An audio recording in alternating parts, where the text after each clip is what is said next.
നമസ്കാരം, chess battles മലയാളത്തിലേക്ക് സ്വാഗതം. ഇന്നത്തെ വീഡിയോയിൽ നമ്മുടെ റാപ്പിഡ് വേൾഡ് ചാമ്പ്യൻഷിപ്പിലെ ഒന്നാം റൗണ്ടിൽ നടന്ന ഒരു ഷോക്കിംഗ് ഗെയിമാണ് കാണിക്കാൻ പോകുന്നത്.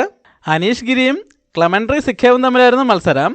ഈ ഗെയിമിൽ സിഖേവ് വൈറ്റ് സൈഡും അനീഷ് ഗിരി ബ്ലാക്ക് സൈഡുമാണ് കളിക്കുന്നത്. നമ്മുടെ കഴിഞ്ഞ ഗെയിം പോലെ തന്നെ ഈ ഗെയിമും വൈറ്റ് D4 മുതലാണ് ഗെയിം സ്റ്റാർട്ട് ചെയ്യുന്നത്. ബ്ലാക്ക് D5 മൂവ് ചെയ്യുന്നു. ഇവിടെ വൈറ്റ് നൈറ്റിനെ F3ലേക്ക് ഡെവലപ്പ് ചെയ്തുകൊണ്ട് സുക്കർ ടോട്ട് വേരിയേഷൻ സെലക്ട് ചെയ്യുന്നു. അനീഷ് ഗിരി നൈറ്റിനെ F6ലേക്ക് ഡെവലപ്പ് ചെയ്യുന്നു. ഇത് ക്വീൻസ് പോൺ ഓപ്പണിങ്ങിൻ്റെ സിമെട്രിക്കൽ വേരിയേഷനാണ്. വൈറ്റ് C4 മൂവ് ചെയ്യുന്നു. ബ്ലാക്ക് E6 മൂവ് ചെയ്യുന്നു. ഇപ്പോൾ മൂവ് ഓർഡറുകൾ വ്യത്യാസം വന്നെങ്കിലും നമ്മുടെ ആദ്യ ഗെയിമിൽ കണ്ടതുപോലെ തന്നെ ക്വീൻസ് ഗാംബിറ്റിൻ്റെ ഡിക്ലൈൻഡ് വേരിയേഷനിലേക്ക് വന്നിരിക്കുകയാണ്. അടുത്തതായി രണ്ടുപേരും നൈറ്റുകളെ ഡെവലപ്പ് ചെയ്യാണ്. വൈറ്റ് നൈറ്റിനെ F3ലേക്ക് ഡെവലപ്പ് ചെയ്യുന്നു. ബ്ലാക്ക് നൈറ്റിനെ D7ലേക്ക് ഡെവലപ്പ് ചെയ്യുന്നു. ഇവിടെ വൈറ്റ് E3 മൂവ് ചെയ്യുന്നു. ബ്ലാക്ക് A6 മൂവ് ചെയ്യുന്നു. അതിനുശേഷം വൈറ്റ് ഒരു എക്സ്ചേഞ്ചിലേക്ക് പോയാണ്. വൈറ്റ് പോൺ വെച്ച് പോൺ ഔട്ടുന്നു. ബ്ലാക്ക് പോൺ വെച്ച് തിരിച്ചു കിട്ടുന്നു. അടുത്തതായി രണ്ടുപേരും കിങ്സിലേക്ക് കാസലിംഗ് ശ്രമിക്കുകയാണ്.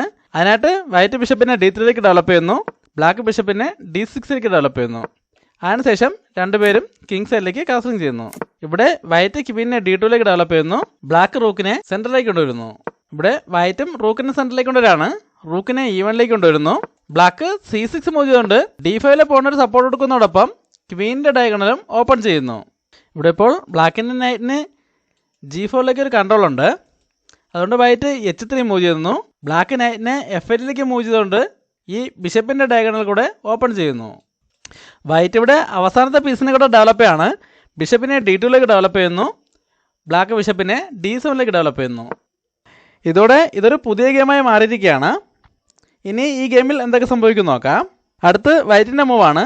വൈറ്റ് റൂക്കിനെ E2ലേക്ക് മൂവ് ചെയ്യുന്നു. ബ്ലാക്ക് റൂക്കിനെ C8ലേക്ക് കൊണ്ടുവരുന്നു. വൈറ്റ് ഇവിടെ അടുത്ത റൂക്കിനെ കൂടെ E5ലേക്ക് കൊണ്ടുവരികയാണ്. റൂക്കിനെ E1ലേക്ക് കൊണ്ടുവന്ന് E5 സ്ട്രോങ് ആക്കുന്നു. ബ്ലാക്ക് C5 മൂവ് ചെയ്തുകൊണ്ട് ഒരു പോൺ എക്സ്ചേഞ്ച് ഓഫർ ചെയ്യുന്നു. വൈറ്റ് അത് അക്സെപ്റ്റ് ചെയ്യാണ്. വൈറ്റ് പോൺ വെച്ച് പോൺ ഔട്ടുന്നു.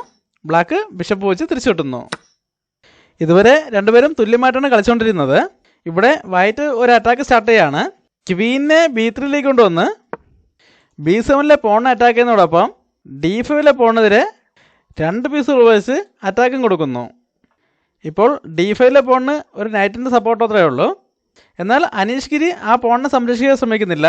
പകരം B7ലെ പോണിനെ സംരക്ഷിക്കാൻ ശ്രമിക്കുന്നത്. അതിനായിട്ട് B5 മൂവ് ചെയ്യുന്നു. ഇതോടെ വൈറ്റിന് ഇവിടെ ഒരു പോൺ ലാഭം കിട്ടുകയാണ്. വൈറ്റ് നൈറ്റ് ഉപയോഗിച്ച് D5ലെ പോണിനെ വെട്ടിയെടുക്കുന്നു. ബ്ലാക്കിന് ഇപ്പോൾ വേണമെങ്കിൽ ഈ നൈറ്റുകൾ തമ്മിൽ എക്സ്ചേഞ്ച് ചെയ്യാം. എന്നാൽ അനീഷ് ഗിരി ഇവിടെ വളരെ അഗ്രസീവായിട്ടാണ് കളിക്കുന്നത്. ബിഷപ്പ് ഉപയോഗിച്ച് H3ലെ പോണിട്ട് എടുത്തുകൊണ്ട് വൈറ്റിൻ്റെ നൈറ്റിനെതിരെ ഡിസ്കവർ അറ്റാക്ക് കൊടുക്കുന്നു. ഇവിടെ ഇപ്പോൾ വൈറ്റ് പോൺ വെച്ച് ആ ബിഷപ്പിനോട്ട് എടുക്കുകയാണെങ്കിൽ ആ നഷ്ടപ്പെട്ട ബിഷപ്പിന് പകരമായിട്ട് ബ്ലാക്കിന് നൈറ്റ് വെച്ച് വൈറ്റിന് നൈറ്റിനോട്ട് എടുക്കാം. ആ നൈറ്റിനിപ്പോൾ ക്വീനിൻ്റെ സപ്പോർട്ട് കിട്ടുന്നുണ്ട്. ഇതോടെ വൈറ്റിൻ്റെ കിങ് സൈഡ് ഇവിടെ വീക്ക് ആവും. അല്ലാതെ വൈറ്റ് ഈ പോൺ വെച്ച് ബിഷപ്പിനോട്ടുന്നതിന് പകരം നൈറ്റ് വെച്ച് നൈറ്റിനോട്ടി കൊണ്ട് ഈ ചെക്ക് കൊടുക്കുകയാണെങ്കിലും ബ്ലാക്കിന് ക്വീന് വെച്ച് ആ നൈറ്റിനെ വെട്ടിമാറ്റാൻ കഴിയും. ഇപ്പോഴും വൈറ്റ് പോൺ വെച്ച് ബിഷപ്പിനോട്ടാണെങ്കിൽ ഈ നൈറ്റിനുള്ള സപ്പോർട്ട് നഷ്ടപ്പെടും. അതുകൊണ്ട് തന്നെ ബ്ലാക്കിന് ക്വീന് വെച്ച് വൈറ്റിനെ നൈറ്റിനോട്ടാനും ഇവിടെ സ്ട്രോങ് ആയിട്ടൊരു അറ്റാക്ക് കൊടുക്കാനും കഴിയും. നമുക്കിനി ഗെയിമിലേക്ക് വരാം. ഇങ്ങനെയൊക്കെ പ്രശ്നങ്ങളുള്ളതുകൊണ്ട് വൈറ്റ് ഇപ്പോൾ പോൺ വെച്ച് ബിഷപ്പിനോട്ടാനോ അല്ലെങ്കിൽ നൈറ്റ് വെച്ച് നൈറ്റിനോട്ടി കൊണ്ട് ചെക്ക് കൊടുക്കാനോ ശ്രമിക്കുന്നില്ല. പകരം ഈ അറ്റാക്കുള്ള നൈറ്റിനെ തിരിച്ചുകൊണ്ടുവരാണ്.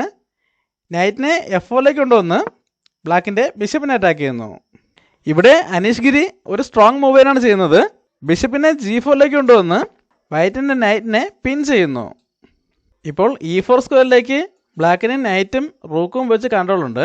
അതുകൊണ്ട് തന്നെ ബിഷപ്പിനെ അങ്ങോട്ടേക്ക് കൊണ്ടുപോയി വൈറ്റിൻ്റെ നൈറ്റിന് ഇപ്പോൾ സപ്പോർട്ട് എടുക്കാൻ പറ്റില്ല. അതുകൊണ്ട് തന്നെ ഇനി അടുത്ത മൂവിൽ ബ്ലാക്കിന് ബിഷപ്പ് വെച്ച് നൈറ്റിനോട് എടുക്കുക. അപ്പോൾ എന്തായാലും വൈറ്റിന് പോൺ വെച്ച് തിരിച്ചുവിട്ടേണ്ടി വരും. അതോടെ വൈറ്റിൻ്റെ കിങ് സൈഡ് വീക്കാകുകയും ചെയ്യും. എന്നാൽ വൈറ്റ് ഇവിടെ ഒരു ട്രിക്ക് ഉപയോഗിക്കുകയാണ്.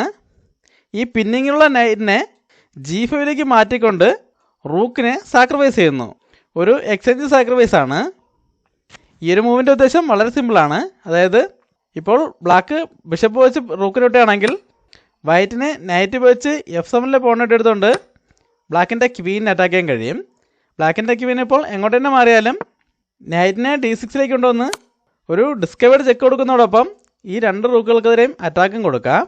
കിങ് ചെക്കിൽ നിന്നും മാറുമ്പോൾ ഇതിലുള്ള റൂക്കിനെ വെട്ടിയെടുക്കുകയും ചെയ്യാം. അങ്ങനെ ഒരു അറ്റാക്കിന് സാധ്യത ഉള്ളതുകൊണ്ട് തന്നെ ബ്ലാക്ക് ഇപ്പോൾ ബിഷപ്പ് വെച്ച് റൂക്കിനെ വെട്ടിയെടുക്കുന്നില്ല. പകരം ക്വീനെ E7ലേക്ക് കൊണ്ടുവന്ന് F7 പോണിനെ സപ്പോർട്ട് ചെയ്യുന്നു. ഈ സമയത്ത് വൈറ്റ് F3 മൂവ് ചെയ്തുകൊണ്ട് ബ്ലാക്കിൻ്റെ ബിഷപ്പിനെ അറ്റാക്ക് ചെയ്യുന്നു. ബ്ലാക്ക് ബിഷപ്പിനെ D7ലേക്ക് മൂവ് ചെയ്യുന്നു. ഇവിടെ ഇപ്പോൾ ബ്ലാക്കിൻ്റെ H7 പോണിന് ഒരു സംരക്ഷണം കൊടുക്കുന്നത് ബ്ലാക്കിൻ്റെ ഈ നൈറ്റാണ്. അതുകൊണ്ട് വൈറ്റ് ആ നൈറ്റിനെ ഒരു എക്സ്ചേഞ്ചിലൂടെ ഒഴിവാക്കാൻ ശ്രമിക്കുകയാണ്. അതിനായിട്ട് നൈറ്റിനെ E4ലേക്ക് കൊണ്ടുവന്ന് ബ്ലാക്കിൻ്റെ നൈറ്റിനെ അറ്റാക്ക് ചെയ്യുന്നു. എന്തായാലും ബ്ലാക്ക് അത് അക്സെപ്റ്റ് ചെയ്യാണ്. നൈറ്റ് വെച്ച് നൈറ്റിനോട്ടുന്നു, വൈറ്റ് ബിഷപ്പ് വെച്ച് തിരിച്ചു വിട്ടുന്നു. ഇതോടെ അനീഷ് ഗിരി വൈറ്റിൻ്റെ കിങ് സൈഡിലേക്ക് വളരെ സ്ട്രോങ് ആയിട്ട് ഒരു അറ്റാക്കിന് ശ്രമിക്കുകയാണ്. അതിനായിട്ട് ക്വീനെ H4ലേക്ക് കൊണ്ടുവന്ന് വൈറ്റിൻ്റെ റൂക്കിനെതിരെയും നൈറ്റിനെതിരെയും അറ്റാക്ക് കൊടുക്കുന്നു. വൈറ്റിൻ്റെ നൈറ്റിനിപ്പോൾ ഈ പോണിൻ്റെ സപ്പോർട്ടാണുള്ളത്.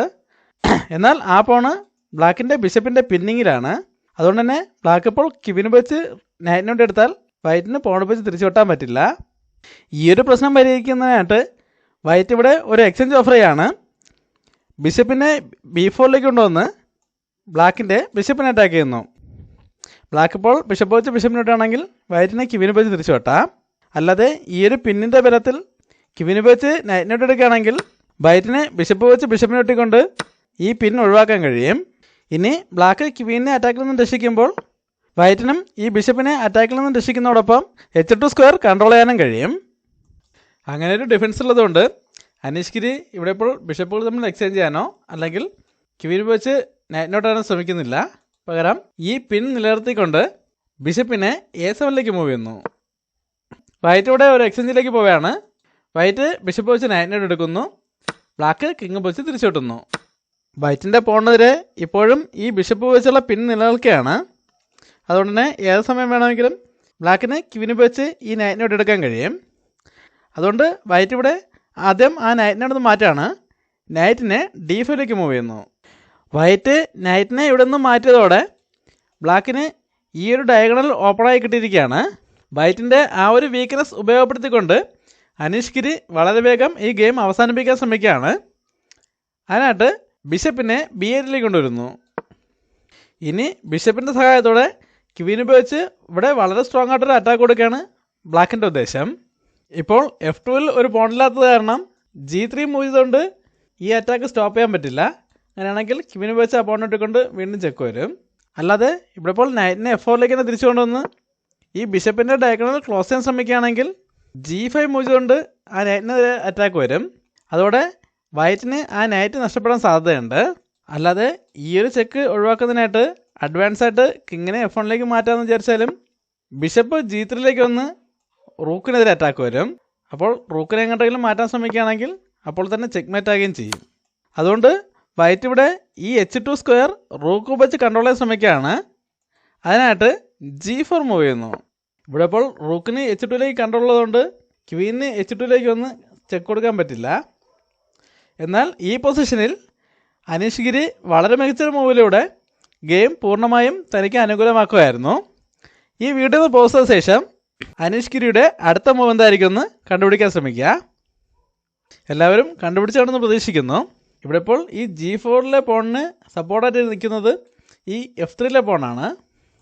അതുകൊണ്ട് തന്നെ ആ പോണിനെ അവിടെ നിന്ന് ഒഴിവാക്കുന്നതിനായിട്ട് അനീഷ് ഗിരി ഇവിടെ ഒരു എക്സ്ചേഞ്ച് സാക്രിഫൈസാണ് ചെയ്യുന്നത്. റൂക്ക് ഉപയോഗിച്ച് E4 ബിഷപ്പിനെ വേണ്ടി എടുത്തുകൊണ്ട് റൂക്കിനെ സാക്രിഫൈസ് ചെയ്യുന്നു. ഇവിടെ ഇപ്പോൾ വൈറ്റിന് ഈ സാക്രിഫൈസ് അക്സെപ്റ്റ് ചെയ്യാതെ വേറെ നല്ല മൂവുകളൊന്നുമില്ല. ഇവിടെ ഇത് അക്സെപ്റ്റ് ചെയ്താലും ഇല്ലെങ്കിലും ബിഷപ്പ് ഉപയോഗിച്ച് G4 പോണിട്ട് എടുക്കുകയാണ് ബ്ലാക്കിൻ്റെ ഉദ്ദേശം. ഇവിടെ ഇപ്പോൾ B4ലേക്ക് ബ്ലാക്കിൻ്റെ റൂക്കിന് കൺട്രോൾ ഉള്ളതുകൊണ്ട് വൈറ്റിന് ഇവിടെ ഒരു ചെക്ക് കൊടുക്കാൻ പറ്റില്ല. ഇപ്പോൾ A3 ചെക്ക് കൊടുത്താലും ഈ പോൺ ഉപയോഗിച്ച് ആ ചെക്ക് ബ്ലോക്ക് ചെയ്യാനും പറ്റും. അല്ലാതെ ഇപ്പോൾ ഈ ബിഷപ്പ് ഉപയോഗിച്ച് G4 പോണിനെ വെട്ടുന്നത് തടയുന്നതിനായിട്ട് റൂക്കിനെ അഡ്വാൻസ് ആയിട്ട് G2ലേക്ക് കൊണ്ടുവരാൻ പറ്റില്ല. അങ്ങനെ കൊണ്ടുവരികയാണെങ്കിൽ E1 റൂക്കിന് സപ്പോർട്ട് ഇല്ലാതാകും. അതുകൊണ്ട് തന്നെ ക്വീൻ വെച്ച് ആ റൂക്കിന് വെട്ടിക്കൊണ്ട് ചെക്ക് വരുമ്പോൾ ചെക്ക്മേറ്റ് ആകും. H2 ഇപ്പോഴും ബ്ലാക്കിൻ്റെ ബിഷപ്പിന് കൺട്രോൾ ഉണ്ട്. അങ്ങനെയെല്ലാം പ്രശ്നമുള്ളതുകൊണ്ട് വൈറ്റ് ഈ സാക്രിഫൈസ് അക്സെപ്റ്റ് ചെയ്യാൻ തന്നെ തീരുമാനിക്കുകയാണ്. പോൺ വെച്ച് റൂക്കിന് എടുക്കുന്നു. ഇവിടെ ബ്ലാക്കിനെ രണ്ട് രീതിയിൽ മുന്നോട്ട് പോകാം. ഒന്നുകിൽ ആദ്യം ക്വീനിനെ G3ലേക്ക് കൊണ്ടുവന്ന് ചെക്ക് കൊടുക്കാം. കിങ് എങ്ങോട്ടെങ്കിലും മാറിയ ശേഷം ബിഷപ്പ് വെച്ച് G4 പോണിനെ വെട്ടിയെടുത്താലും മതി. എന്നാൽ അനീഷ് ഗിരി ആദ്യം ആ പോയിന്റ് എടുക്കുകയാണ്. ബിഷപ്പ് വെച്ച് G4 പോയിന്റ് എടുത്തുകൊണ്ട് വൈറ്റിൻ്റെ റൂക്കിനെ അറ്റാക്ക് ചെയ്യുന്നു. ഇവിടെ ഇപ്പോൾ വൈറ്റിന് റൂക്കിനെ വേറെ എങ്ങോട്ടെങ്കിലും മാറ്റാൻ പറ്റില്ല. അങ്ങനെ മാറ്റുകയാണെങ്കിൽ ക്വീൻ വെച്ച് E1 റൂക്കിനെ വെട്ടിയെടുത്തുകൊണ്ട് ചെക്ക് വരും. അല്ലാതെ റൂക്കിനെ ഇപ്പോൾ F2 മൂവ് ചെയ്തുകൊണ്ട് ഈ രണ്ട് പ്രശ്നങ്ങളും സോൾവ് ചെയ്യാൻ ശ്രമിച്ചാലും വൈറ്റിന് ബിഷപ്പിനെ F3 കൊണ്ടുവന്ന് H1 സ്ക്വയർ കൺട്രോൾ ചെയ്യാനും ഇങ്ങനൊരു ചെക്ക്മേറ്റിനും ശ്രമിക്കാം. ഇവിടെയും ഇപ്പോൾ റൂക്ക് വെച്ച് ബിഷപ്പിനെ വെട്ടിയെടുക്കുകയാണെങ്കിൽ ക്വീൻ വെച്ച് E1 റൂക്കിനെ വെട്ടിയെടുത്തുകൊണ്ട് ചെക്ക് വരികയും വളരെ വേഗത്തിൽ ഒരു ചെക്ക്മേറ്റിന് സാധ്യതയുണ്ട്. വളരെ സ്ട്രോങ് ആയിട്ടൊരു അറ്റാക്കിലൂടെ ഒരു വേഗത്തിലൊരു ചെക്ക്മേറ്റിനും സാധ്യതയുണ്ട്. നമുക്കിനി ഗെയിമിലേക്ക് വരാം. ഇവിടെ ഇപ്പോൾ ബ്ലാക്ക് ബിഷപ്പ് വെച്ച് വൈറ്റിൻ്റെ റൂക്കിനെ അറ്റാക്ക് ചെയ്തിരിക്കുകയാണ്. ഇനി വൈറ്റിന് വലിയ സാധ്യതകളൊന്നുമില്ല. ഏതാനും മൂവുകൾക്കുള്ളിൽ ഇവിടെ ബ്ലാക്കിന് വിജയിക്കാൻ കഴിയും. ഇങ്ങനൊരു സിറ്റുവേഷനിൽ വൈറ്റ് ഒരു അവസാന ശ്രമം നടത്തുകയാണ്. ഇപ്പോൾ ഈ റൂക്കിനെ അറ്റാക്കിൽ നിന്നും എങ്ങോട്ടെങ്കിലും മാറ്റാൻ ശ്രമിക്കുന്നില്ല. പകരം ക്വീനിനെ B4 കൊണ്ടുവന്ന് ഒരു ചെക്ക് കൊടുക്കുന്നു. ബ്ലാക്കിന് ഇപ്പോൾ പ്രധാനമായും രണ്ട് ഓപ്ഷൻ ഉണ്ട്. ഒന്നുകിൽ കിങ്ങിനെ G8 മൂവ് ചെയ്യാം, അല്ലെങ്കിൽ E8 മൂവ് ചെയ്യാം. ഈ വീഡിയോ ഒന്ന് പോസ് ചെയ്ത ശേഷം ഇതിൽ ഏത് മൂവായിരിക്കും നല്ലത് എന്ന് കണ്ടുപിടിക്കാൻ ശ്രമിക്കുക. ഇവിടെ ഇപ്പോൾ കിങ്ങിനെ E8 മൂവ് ചെയ്യുന്നതായിരുന്നു നല്ല മൂവ്. അങ്ങനെ ബ്ലാക്കിൻ്റെ കിങ് E8 വരികയാണെങ്കിൽ വൈറ്റിൻ്റെ ഭാഗത്തു നിന്നും ഇനിയൊരു ചെക്കിന് സാധ്യതയില്ല. കാരണം ഈ സ്ക്വയറിലേക്ക് ക്വീനിന് കൺട്രോൾ ഉണ്ട്. ഇങ്ങനൊരു ചെക്കിലൂടെ ഇവിടെ ഒരു കൂട്ട എക്സ്ചേഞ്ച് നടന്നാലും എന്ത് ഗെയിമിൽ ബ്ലാക്കിന് തന്നെ വിജയിക്കാൻ കഴിയും. എന്നാൽ ഇവിടെ ക്വീൻ പോയി ചെക്ക് വന്നപ്പോൾ അനീഷ് ഗിരിയുടെ ഭാഗത്തു നിന്നും ഒരു മിസ്റ്റേക്ക് സംഭവിക്കുകയാണ്. കിങ്ങിനെ E8 മൂവ് ചെയ്യുന്നതിന് പകരം G8 മൂവ് ചെയ്യുന്നു. ഇത് ഗെയിമിൽ തന്നെ ഏറ്റവും വലിയൊരു മിസ്റ്റേക്കാണ്. ഈ ഒരു മിസ്റ്റേക്ക് സംഭവിച്ചതോടെ വൈറ്റ് വളരെ സ്ട്രോങ് ആയിട്ട് ഗെയിമിലേക്ക് തിരിച്ചു വരികയായിരുന്നു. ഇവിടെ വൈറ്റിന് ഒരു ഡിഫൻസിലേക്ക് പോകുന്നില്ല. പകരം നൈറ്റിനെ E7 കൊണ്ടുവന്ന് ഒരു ഫോർക്കും ചെക്ക് കൊടുക്കുന്നു. ഇവിടെയും ബ്ലാക്കിന് ഇപ്പോൾ അധികം ഓപ്ഷനൊന്നുമില്ല. വൈറ്റിൻ്റെ നൈറ്റിനിപ്പോൾ ക്വീൻ്റെ സപ്പോർട്ട് ഉള്ളതുകൊണ്ട് ബ്ലാക്കിന് ക്വീൻ വെച്ച് വെട്ടാൻ പറ്റില്ല. എന്നാൽ F8 വരികയാണെങ്കിൽ ഈ നൈറ്റിനെ മാറ്റിക്കൊണ്ട് ഇങ്ങനെയൊരു ഡിസ്കവേർഡ് ചെക്ക് വരികയും ബ്ലാക്കിന് ക്വീൻ നഷ്ടപ്പെടുകയും ചെയ്യും. അതുകൊണ്ട് ബ്ലാക്ക് കിങ്ങിനെ H8 മൂവ് ചെയ്യുന്നു. ഇതോടെ വൈറ്റിന് ഒരു റൂക്ക് ഫ്രീ ആയിട്ട് കിട്ടിയിരിക്കുകയാണ്. വൈറ്റ് നൈറ്റ് ഉപയോഗിച്ച് ആ റൂക്കിനെ വെട്ടിയെടുക്കുന്നു. ഇവിടെ ഇപ്പോൾ വൈറ്റിൻ്റെ നൈറ്റിനെതിരെ ബ്ലാക്കിന് ബിഷപ്പ് വെച്ച് അറ്റാക്ക് ഉണ്ടെങ്കിലും ബ്ലാക്കിനിപ്പോൾ ആ നൈറ്റിനെ വെട്ടിയെടുക്കാൻ പറ്റില്ല. കാരണം ബ്ലാക്കിനിവിടെ ഒരു ബാക്ക് റാങ്ക് വീക്ക്നെസ് ഉണ്ട്. അതുകൊണ്ട് തന്നെ ബിഷപ്പ് വെച്ച് നൈറ്റിനെ വെട്ടണമെങ്കിൽ ക്വീൻ F8 ഒന്ന് ചെക്ക് വരുമ്പോൾ അപ്പോൾ തന്നെ ചെക്ക്മേറ്റ് ആവും. കിങ്ങിന് മൂവ് ചെയ്യാനുള്ള സ്പേസ് ഉണ്ടാക്കുന്നതായിരുന്നു ബ്ലാക്കിൻ്റെ നല്ല മൂവ്. എന്നാൽ ഇത്രയും സമയം കയ്യിലിരുന്ന ഗെയിം നഷ്ടപ്പെടുന്നു എന്നൊരു ഫ്രസ്ട്രേഷനിലാകാം അനീഷ് ഗിരി ഒരു ഡിഫൻസിലേക്ക് പോകുന്നില്ല. പകരം വീണ്ടും അറ്റാക്ക് ചെയ്യാണ്. ക്വീനിനെ G3 കൊണ്ടുവന്ന് ചെക്ക് കൊടുക്കുന്നു. എന്നാൽ വൈറ്റിനിപ്പോൾ പേടിക്കാനായിട്ടൊന്നുമില്ല. കാരണം ഇപ്പോൾ വൈറ്റിൻ്റെ ക്വീൻ B4 വന്നതോടെ E1 റൂക്കിന് ക്വീൻ്റെ സപ്പോർട്ട് കിട്ടുന്നുണ്ട്. അതുകൊണ്ട് തന്നെ ഇനി E2 റൂക്കിൻ്റെ സപ്പോർട്ട് ആ റൂക്കിന് ആവശ്യമില്ല. അതുകൊണ്ട് വൈറ്റ് ഇവിടെ ഈ ചെക്ക് റൂക്ക് ഉപയോഗിച്ചിൻ്റെ ബ്ലോക്കെയാണ്. റൂക്കിനെ E2 കൊണ്ടുവന്ന് ചെക്ക് ബ്ലോക്ക് ചെയ്യുന്നു. ഇപ്പോൾ ചെക്ക് ബ്ലോക്കാണ്. അതിനോടൊപ്പം ബ്ലാക്കിൻ്റെ ക്വീൻ അറ്റാക്കിലും ആയിട്ടുണ്ട്. ബ്ലാക്കിനിപ്പോൾ ഇവിടെ രണ്ട് ഓപ്ഷനേ ഉള്ളൂ. ഒന്നുകിൽ ഈ റൂക്കിന് പരമായിട്ട് ക്വീനിനെ നഷ്ടപ്പെടുത്തി കളിക്കണം, അല്ലാതെ ക്വീനെ എങ്ങോട്ടെങ്കിലും രക്ഷിക്കാൻ ശ്രമിക്കുകയാണെങ്കിൽ അപ്പോൾ തന്നെ ഇവിടെ ചെക്ക്മേറ്റ് ആവും. D6 സ്കോറിലേക്ക് നൈറ്റിന് കൺട്രോൾ ഉള്ളതുകൊണ്ട് ക്വീനെ അങ്ങോട്ടേക്ക് കൊണ്ടുവരാൻ പറ്റില്ല. ഇവിടെ ഇപ്പോൾ ബിഷപ്പിനെ D6 കൊണ്ടുവന്ന് വൈറ്റിൻ്റെ ക്വീൻ അറ്റാക്ക് ആണെങ്കിലും വൈറ്റിന് നൈറ്റ് വെച്ച് ആ ബിഷപ്പിനെ വിട്ട് മാറ്റാം. ഇപ്പോൾ ഇവിടെ ഒരു ചെക്ക്മേറ്റ് ഫീഷൻ ഒഴിവായിട്ടുണ്ടെങ്കിലും ബ്ലാക്കിൻ്റെ ക്വീൻ ഇപ്പോഴും അറ്റാക്കിലാണ്. ഇവിടെ ഇപ്പോൾ ബ്ലാക്കിൻ്റെ ക്വീനിന് സേഫായിട്ട് പോകാൻ അധികം സ്കോറുകളൊന്നുമില്ല. H4 മാറുകയാണെങ്കിൽ നൈറ്റ് ഉപയോഗിച്ച് ആ ക്വീനെതിരെ അറ്റാക്ക് വരുന്നതോടൊപ്പം ഇവിടെ മേറ്റിംഗ് ത്രെഡും വരും. F3 H4 മൂവ് ചെയ്താലും നൈറ്റിനെ മാറ്റിക്കൊണ്ട് മേറ്റിംഗ് ത്രെഡ് കൊടുക്കാം. ഇനി ഇവിടെ കിങ്ങിന് മൂവ് ചെയ്യാനായിട്ട് സ്പേസ് ഉണ്ടാക്കിയിട്ടൊന്നും കാര്യമില്ല. H6 H5 മൂവ് ചെയ്താലും ക്വീൻ പോയി ചെക്ക് വരും. ഈ സമയത്ത് G7 പോണിട്ട് ചെക്ക് വരുമ്പോൾ ചെക്ക് മേറ്റ് ആവും.